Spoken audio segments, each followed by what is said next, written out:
Welcome to Somewhat Awesome Games. Good looking people, my name is Rob. The Mandalorian episode 3 has landed, and with it more hashtag Baby Yoda. The world has Baby Yoda fever, and the last week we've all been wondering what's going to happen. Will the Mando turn him in for the bounty, or will he take him and run? This review will not be spoiler free, so make sure you watch the episode first. The Sin, directed by Deborah Chow, sets everyone's stress levels too high. Very high. From the end of the episode, we see Baby Yoda, yes I know it's not actually Yoda, placed in the seat behind the Mandalorian. The layout of this cockpit just makes sense for a travel companion for these interior shots.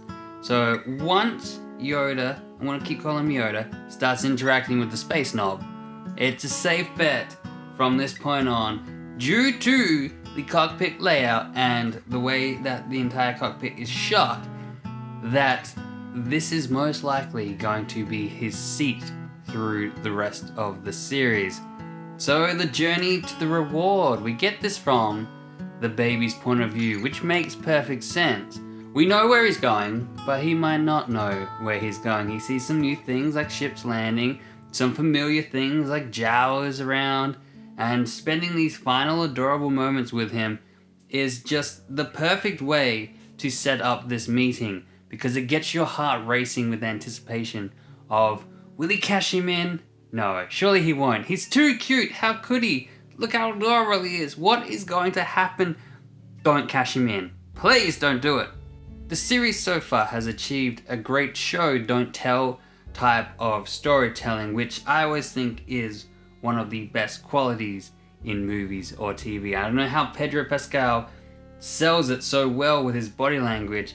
Just the uncertainty through the entire meeting in his subtle movements and the way he stands, and it just kind of looks like he's ready to draw, and any moment he could just start blasting. The tension here in this scene is just so high, though nothing's really happening besides just a small discussion of, here's your payment. You're waiting for this bang as the stormtroopers kind of walk around. They walk in the room, and they're just kind of like moving like thugs rather than actual soldiers now. They've got like this just thug-like, thief-like, sinister vibe to them. And you're just like, he's gonna start shooting. But then the bang of the scene just turns out to be a question of, what do you want the child for? And then of course this is shot down by the ex-Imperial with just disappointment in the fact that he even asked. It's against the bounty code. So as the canister of Beskar Steel closes, so does, as far as we know, the job. It's over. Right? Once we get away from the whole baby deal, the episode introduces us to more of the Mandalorians. They're all hiding out underground. We get more hints about their current situation, what's happened to their planet during the reign of the Empire. More and more they feel like a tribe destroyed by colonization. They're wearing fur, they're smelting armor, they got a bit of a Viking feel to them. We get more flashbacks to the Clone Wars once again. These are littered in the montage of the Mando's new armor being prepared. A montage that I have no doubt is leading to some kind of big heroic reveal, especially after this B2 battle droid opens the hatch ready to blast the kid. You're kind of like, someone's gonna save him. I know who I'm expecting it to be, but I'm gonna leave it hanging. I don't want to say it because I don't want to spoil it in case I'm correct and you haven't thought that far ahead yet. But these scenes give a good Iron Man 1 kind of vibe, which kind of makes sense with Favreau being the creator of this series. Speaking of Favreau, hello Vizsla Mando, right? Heavy Mando? Yeah, I see what's up, John. Anyway, so each episode has kind of had these moments where you're like, I could see Downey Jr. making up some armor, fixing the ship like this. So, Favreau, I get it. You like your sparks and your hammers. But hello, shiny Beskar armor. Shiny things in movies. These are hard, man. Movies and TV shows, when you have shiny objects, reflections, they're the enemies of cameras, really. To have the Mando go full shiny, this is Probably costly, right? Because you gotta paint out cameras, crew, lights, things that are just reflected in it. So if you go for close-ups, like this episode does, then cost goes up. Close-ups like the Mando deciding to do what the world has been craving for him to do, and that is get back Baby Yoda. Seriously, I don't know how a show can slowly zoom in on a shiny, expressionless, faceless mask, and yet we still know exactly what he's thinking, what he's feeling in this moment with no dialogue. I mean, we're finally getting away from dumbed down talky shows that need everything to be explained and someone to come and be like, this is happening because so-and-so did this. Oh, I think he might be upset. Oh, he's gonna go save the baby. You don't need that. And we're finally getting that in a very high quality Star Wars series. But then of course, the moment we want, the Mando goes full John Wick on everything. Everyone, and then bounties go out, very John Wick style.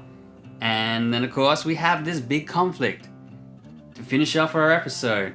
I mean, we introduced other Mandalorians and that created a bit of conflict between them. They were fighting over the fact that the Mando was cashing in and doing jobs for ex-Imperial, the people who wiped them out. And now, to everyone's surprise, I did not see this coming, that conflict is resolved within 20 minutes.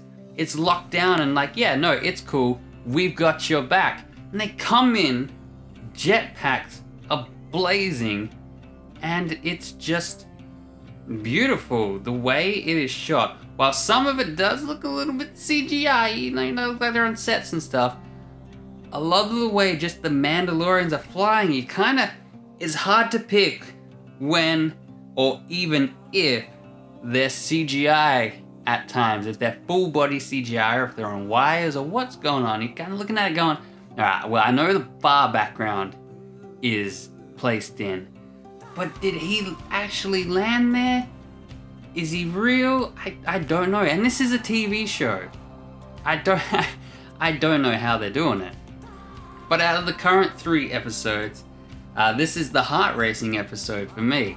All because you want the characters to do things and you're not really sure if they're going to do them, and everything revolves around Baby Yoda and the mystery of his existence and people's desires to just have it. You could pull from all kinds of media, okay, I get it. You could pull from comics, you could pull from games of all kinds of stories where you've had a tough adult taking a child companion somewhere or just protecting them from something. It's been done a lot. This could follow the flow of a story similar. For example, I see bits of The Last of Us in this. I believe they want the kid for his blood, or the midichlorians in his blood, so they can try and inject them into others and get their powers, gain force powers for non-force sensitive people. And I think this episode strongly hints at that. Or even just extending life, because the baby ages differently. He's 50 years old, but he's a baby. We've got an old guy who wants him, or someone who wants him, possibly for that life extending quality. And speaking of quality, I love that this show is quality over quantity. The episodes could be any length. Next week could be 12 minutes for all we know. And they just do what they need to do without just filling out scenes or being filler. They're like, this is it. It's a perfect example of quality versus quantity. And each week, for some reason, we get a brand new soundtrack that kills. Excellent cinematography on par with movies. There is very strong acting from people we can't even see. And then the credits are filled with artworks. Like, this is just a smorgasbord of good things. There's good direction from new talented directors. I think it's killing it right now. I've been waiting decades for a live action Star Wars TV show, and I don't think I expected it to be this good or to have this much on display of just correct things that you could go, no, you like cool Star Wars art? Watch the credits of this. You like good direction? Watch this episode. You like good CGI? Check this out. You like good acting or body acting, faceless acting? Watch this guy. I don't get how we're so lucky to have this series, 3 episodes in, be this good. But hot damn, do I hope it keeps it up.